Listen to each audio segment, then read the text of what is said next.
بسم اللہ الرحمن الرحیم۔ تصور کریں آپ کی آنکھ کھلتی ہے اور آپ خود کو ایک گھنے پراسرار جنگل میں پاتے ہیں، مگر آپ نہیں جانتے کہ یہاں کیسے آئے، نہ ہی یہ معلوم ہے کہ واپسی کا راستہ کہاں ہے۔ پھر اچانک آپ کو اپنے قریب ایک کتاب ملتی ہے، اس کے صفحات پر نشانات درج ہیں، ایسے نشانات جو آپ کو سیدھا آپ کے اصل مقام تک پہنچا سکتے ہیں۔ اس مقام پر آپ کے پاس دو راستے ہیں، یا تو آپ ان نشانیوں پر غور کر کے سفر شروع کریں، ہر قدم کے ساتھ اپنے گھر کی طرف بڑھیں، یا پھر جنگل کے سحر میں کھو کر اسے ہی اپنا نیا ٹھکانہ بنا لیں۔ شاید آپ سوچیں گے کہ واپسی کا انتخاب سب کریں گے، مگر حقیقت اس کے بالکل برعکس ہے۔ ہم میں سے زیادہ تر لوگ اسی جنگل میں گم ہو چکے ہیں، ان نشانیوں کو نظر انداز کر چکے ہیں اور بھول بیٹھے ہیں کہ ہم کہاں سے آئے تھے اور ہمیں کہاں جانا ہے۔ ہم نے اس سیریز غور و فکر کا آغاز اسی جستجو میں کیا، تاکہ ہم جان سکیں کہ ہم ہیں کون، ہمارا اصل مقصد ہے کیا۔ قرآن شریف کو سمجھنے پر معلوم ہوا کہ انسان صرف جینے کے لیے نہیں، سیکھنے کے لیے پیدا ہوا ہے۔ اس کا مقصد غور و فکر کرنا ہے، اور سورہ بقرہ کی آیت 164 کے مطابق زمین و آسمان اور ان کے درمیان کی ہر چیز میں نشانیاں ہیں، مگر صرف قوم یعقلون کے لیے۔ لیکن ایسا کیوں؟ اگر عقل ہر انسان کے پاس ہے تو پھر مخصوص قوم یعقلون ہی کیوں؟ قرآن ہمیں کہہ سکتا تھا کہ یہ نشانیاں تمام انسانوں کے لیے یا تمام مسلمانوں کے لیے، لیکن اللہ نے کہا کہ یہ نشانیاں ایک مخصوص قوم کے لیے ہے، قوم یعقلون۔ اس کا راز اس آیت میں استعمال ہونے والے عربی لفظ عقل میں پوشیدہ ہے، لیکن اس کے معنی سمجھنے سے پہلے ہمیں ایک اور اہم تصور کو سمجھنا ہوگا: مائنڈ فلنس۔ کیا آپ جانتے ہیں مائنڈ فلنس کیا ہے؟ یہ تصور آج سے 2500 سال پہلے بدھ مت میں آیا، لیکن آج کے دور میں اسے یونیورسٹی آف میساچیوسیٹس کے پروفیسر جان کابات زن نے مقبول بنایا۔ اس کا مطلب ہے موجودہ لمحے میں مکمل توجہ دینا، بغیر کسی ججمنٹ اور بائسنس کے۔ آسان الفاظ میں، جو کچھ ابھی ہو رہا ہے اسی پر دھیان دینا۔ آئیے اسے ایک آسان مثال سے سمجھتے ہیں۔ فرض کریں آپ کے ہاتھ میں ایک کپ چائے ہے۔ عام طور پر آپ چائے پیتے ہوئے موبائل دیکھ رہے ہوتے ہیں، ماضی یا مستقبل کے بارے میں سوچ رہے ہوتے ہیں، یا بس جلدی میں گھونٹ بھر رہے ہوتے ہیں۔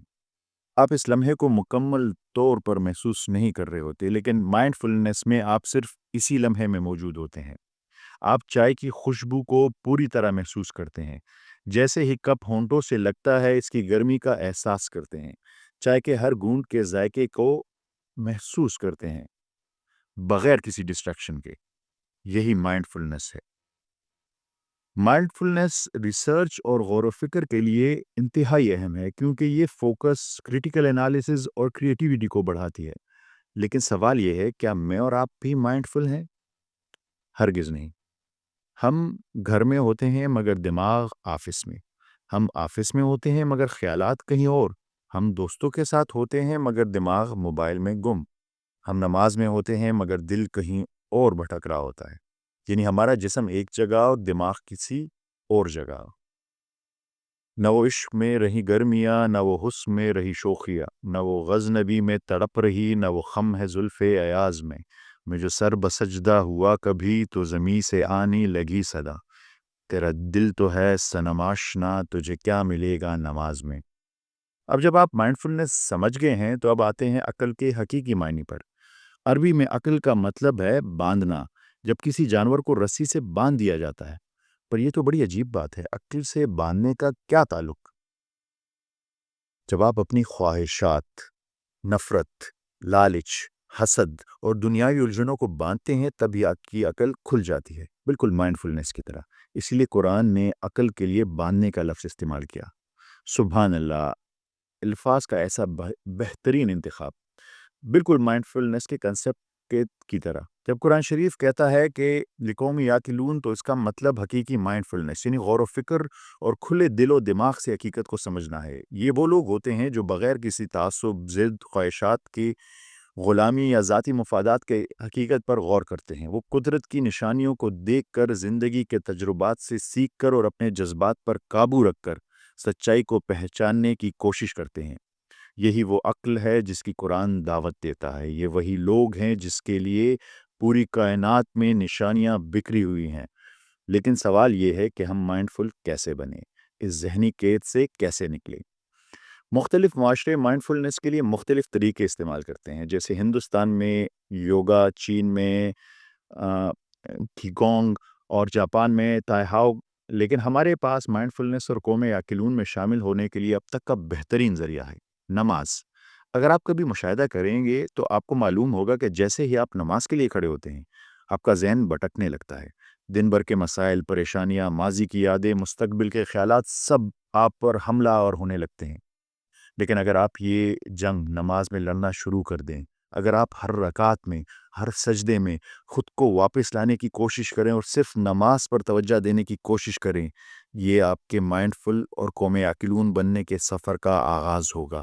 یہ مشکل ہوگا، لیکن جس دن آپ یہ جنگ جیتیں گے، اس کی خوشی اور اس کی لذت کو بیان کرنا الفاظ سے باہر ہے۔ یہی وجہ ہے کہ قرآن شریف میں 700 سے زیادہ بار نماز کا ذکر آیا ہے، مگر کہیں نماز پڑھو نہیں کہا گیا، بلکہ نماز قائم کرو کہا گیا ہے، یعنی پوری توجہ کے ساتھ، بغیر کسی ذہنی خلل کے، کیونکہ نماز ایک عمل نہیں ہے، ایک مشق، ایک ایکسرسائز ہے۔ یہ ہمیں مائنڈفل بناتی ہے، اور جب ہم ڈسٹریکشنز کو باندھتے ہیں اور مائنڈفل ہو جاتے ہیں تو کائنات کی ہر چیز میں نشانیاں دکھائی دینے لگتی ہیں، نیلے آسمان میں، بہتے پانی میں، سرسبز درختوں میں، سورج کی روشنی میں، چائے کے ایک گھونٹ میں بھی۔ یہ ہماری سیریز غور و فکر کی 7ویں قسط تھی۔ آپ سے گزارش ہے کہ اس ذہنی قید سے نکلیں، خود کو جگائیں اور قوم یاکلون کی صف میں شامل ہو۔ اب راستہ واضح ہے، جیسے ہی آپ اس سفر پر قدم رکھیں گے تو اگلی قسط میں کائنات کے ان رازوں سے پردہ اٹھے گا جو آپ کی زندگی کا رخ بدل سکتے ہیں۔ تیار رہیں، ایک نئی دنیا آپ کی منتظر ہے۔ ملتے ہیں اگلی قسط میں، تب تک کے لیے اللہ حافظ۔